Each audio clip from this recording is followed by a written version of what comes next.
नमस्कार। आज की प्रमुख 50 खबरें इस प्रकार हैं। भारत चीन सीमा वार्ता। लद्दाख सीमा पर तनाव कम करने के लिए दोनों देशों के सैन्य कमांडरों के बीच 25वें दौर की बैठक आज शुरू हुई।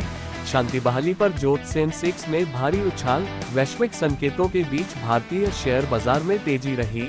सेंसेक्स ने 85,000 के नए ऐतिहासिक स्तर को पार कर लिया है।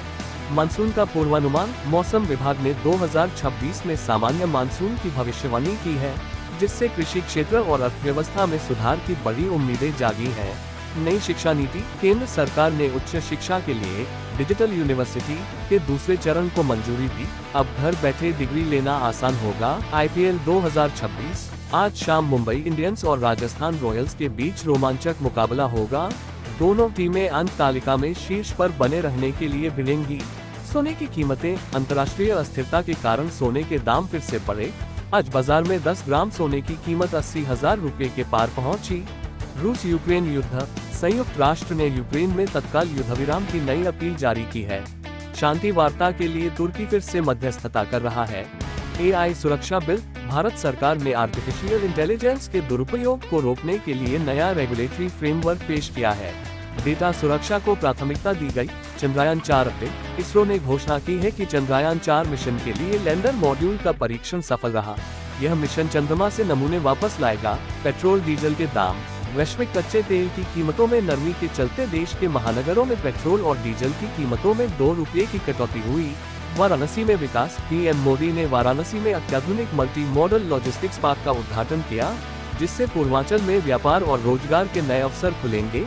6G तकनीक। संचार मंत्रालय ने घोषणा की कि भारत 2027 तक व्यावसायिक 6G सेवाएं शुरू करने के लिए पूरी तरह तैयार है। परीक्षण अंतिम चरण में है। G20 सम्मेलन। ब्राजील में आयोजित G20 शिखर सम्मेलन में भारत ने सतत विकास और ग्लोबल साउथ की आवाज को प्रमुखता से दुनिया के सामने रखा। दिल्ली प्रदूषण।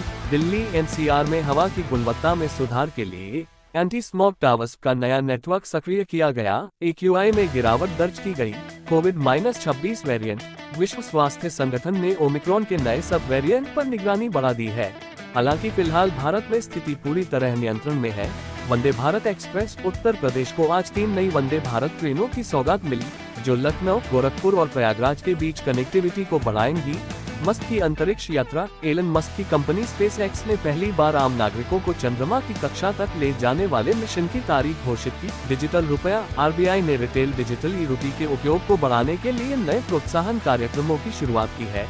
डिजिटल ट्रांजैक्शन में तेजी आए। बेरोजगारी दर। नवीनतम आंकड़ों के अनुसार भारत की शहरी बेरोजगारी दर में इस तिमाही में 1.5% की कमी आई है।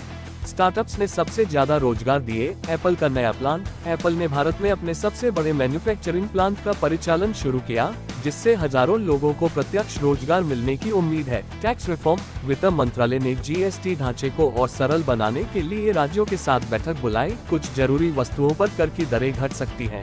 मध्य पूर्व तनाव। ईरान और इजरायल के बीच कूटनीतिक तनाव बढ़ने से वैश्विक तेल सप्लाई चेन पर असर पड़ने की आशंका जताई जा रही है। महिला क्रिकेट। भारतीय महिला टीम ने ऑस्ट्रेलिया को घरेलू T20 सीरीज में हराकर क्लीन स्वीप किया। स्मृति मंधाना को प्लेयर ऑफ द सीरीज चुना गया। अमेजन वर्षावन। ब्राजील ने अमेजन के जंगलों में कटाई को रोकने के लिए सख्त कानून लागू किए। वैश्विक पर्यावरण संगठनों ने इस कदम की सराहना की। Bullet train project. Mumbai Ahmedabad bullet train corridor का पहला स्टेशन तैयार हो गया है। 2027 तक पहली ट्रेन चलने की पूरी संभावना जताई गई है। सौर ऊर्जा। भारत ने सौर ऊर्जा उत्पादन में दुनिया में तीसरा स्थान प्राप्त किया। राजस्थान के नए पार्क से ग्रिड की क्षमता काफी बढ़ गई है। साइबर हमला। कल रात कई सरकारी वेबसाइटों पर हुआ बड़ा साइबर हमला विफल कर दिया गया। सुरक्षा एजेंसियों ने हाई अलर्ट जारी किया है। अयोध्या पर्यटन। राम मंदिर दर्शन के लिए आने वाले श्रद्धालुओं की संख्या ने नया रिकॉर्ड बनाया। शहर में बुनियादी ढांचे के विस्तार की योजना शुरू। Twitter X update. Elon Musk ने X पर नए मोनेटाइजेशन फीचर्स लॉन्च किए, जिससे अब कंटेंट क्रिएटर्स को विज्ञापन राजस्व का बड़ा हिस्सा मिलेगा। ओलंपिक 2036। भारत ने आधिकारिक तौर पर 2036 ओलंपिक खेलों की मेजबानी के लिए अपनी दावेदारी पेश कर दी है। अहमदाबाद प्रमुख केंद्र होगा इलेक्ट्रिक वाहन। भारी उद्योग मंत्रालय ने ई वाहनों पर सब्सिडी योजना को 2 साल के लिए और बढ़ा दिया है, जिससे EV बिक्री में उछाल आएगा। नई फिल्म रिलीज। बॉलीवुड सुपरस्टार की फिल्म ने पहले ही दिन 100 करोड़ का आंकड़ा पार किया। सिनेमाघरों में दर्शकों की भारी भीड़ उमड़ी। Bank loan. SBI ने होम लोन पर ब्याज दरों में 0.25% की कटौती की, जिससे नए घर खरीदारों को बड़ी राहत मिलने की उम्मीद है। नासा का मिशन। नासा के नए टेलीस्कोप ने सौर मंडल के बाहर एक पृथ्वी जैसे ग्रह की खोज की है, जहां पानी होने के संकेत मिले हैं। गंगा सफाई। नमामि गंगे परियोजना के तहत 50 और नए सीवेज ट्रीटमेंट प्लांट को मंजूरी दी गई, जिससे नदी के जल स्तर की गुणवत्ता सुधरेगी। Samsung fold. सैमसंग ने अपना नया ultra slim foldable phone launch किया, जिसमें AI संचालित अनुवाद और कैमरा फीचर्स दिए गए हैं। किसान आंदोलन। MSP पर कानूनी गारंटी की मांग को लेकर किसानों का सांकेतिक धरना जारी। सरकार ने बातचीत के लिए नया पैनल गठित किया। Health insurance. सरकार ने 70 वर्ष से अधिक आयु के सभी नागरिकों के लिए मुफ्त स्वास्थ्य बीमा योजना के विस्तार की घोषणा की है। जापान भूकंप। टोक्यो के पास आज सुबह मध्यम तीव्रता के भूकंप के झटके महसूस किए गए। जान माल के नुकसान की कोई तत्काल खबर नहीं है। मेटावर्स शिक्षा। भारत के कई निजी स्कूलों ने अब मेटावर्स के माध्यम से आभासी कक्षाएं शुरू की हैं, जिससे छात्रों को प्रायोगिक ज्ञान मिलेगा। सुप्रीम कोर्ट फैसला। सर्वोच्च न्यायालय ने निजता के अधिकार पर एक ऐतिहासिक फैसला सुनाते हुए डिजिटल डेटा के अनधिकृत उपयोग पर रोक लगाई। Green hydrogen. भारत ने अपना पहला व्यावसायिक ग्रीन हाइड्रोजन प्लांट चालू किया, जो कार्बन उत्सर्जन कम करने की दिशा में बड़ा कदम है।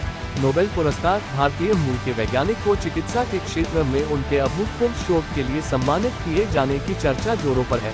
बाढ़ की चेतावनी। असम और उत्तर पूर्व के राज्यों में भारी बारिश के कारण नदियों का जलस्तर बढ़ा। NDRF की टीमें अलर्ट मोड पर है। Tourist visa. थाईलैंड और वियतनाम ने भारतीय पर्यटकों के लिए वीजा मुक्त प्रवेश की सुविधा को और 1 साल के लिए बढ़ा दिया है। नई मेट्रो लाइन। बेंगलुरु में बहुप्रतीक्षित पिंक लाइन का ट्रायल रन सफल रहा। अगले महीने से जनता के लिए इसके खुलने की उम्मीद है। अग्निवीर योजना। रक्षा मंत्रालय ने अग्निवीर योजना के तहत भर्ती हुए जवानों के लिए सेवा समाप्ति के बाद नई पेंशन नीति का प्रस्ताव दिया। Crypto regulation. भारत ने अंतर्राष्ट्रीय मुद्रा कोष IMF के साथ मिलकर क्रिप्टो करेंसी के लिए वैश्विक नियमों का मसौदा तैयार करना शुरू किया। चाय एक्सपोर्ट। भारतीय दार्जिलिंग चाय की यूरोपीय बाजारों में मांग रिकॉर्ड स्तर पर पहुंची। निर्यात में 20% की वार्षिक वृद्धि दर्ज की गई। चारधाम यात्रा। आज से चारधाम यात्रा का आधिकारिक शुभारंभ हुआ। पहले ही दिन हजारों तीर्थयात्रियों ने केदारनाथ धाम के लिए प्रस्थान किया। जी हां, इसी तरह की देश दुनिया की खबरों के लिए देखते रहिए खरी खरी, आपका अपना न्यूज चैनल।